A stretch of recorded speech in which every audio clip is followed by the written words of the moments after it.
Эч качан биз компенсацияны жокко чыгарган эмеспиз. Компенсация маселеси ачык.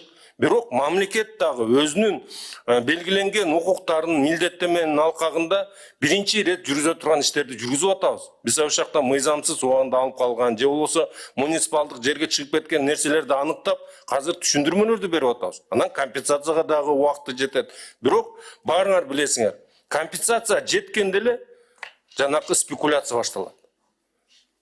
Биздин оюбузча бул сотак $80,000 турат эле, $100,000 турат эле. Кантип алабыз? Каяка биз жол курабызбы же булардын жерин эле сатып алып эле жүрөбүзбү анда? 68 билдирүү таратылган, чыңгыз айтма. Ошонун ичинен бизде 32 объект муниципалдык менчикке чыгып кеткен. Эмнеге аларды айтпайт?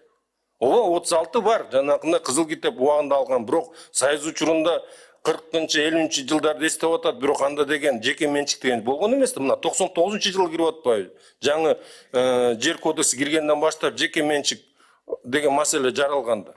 А биз дагы айтып атабыз, 70-жылы генплан болгон, баарына түшүндүрмө берилген, 2006-жылы бекитилген, ал дагы улантылган, ошондой кеңейиш керек деп. Ошондуктан бир эле мындай түшүндүрмө берип койгон. Биз да каршы эмеспиз. Бир дагы биздин жарандарыбыздын, Бишкек шаарынын тургундарынын менчигине кол салат тургандай оюбуз да жок, андай аракетибиз да жок.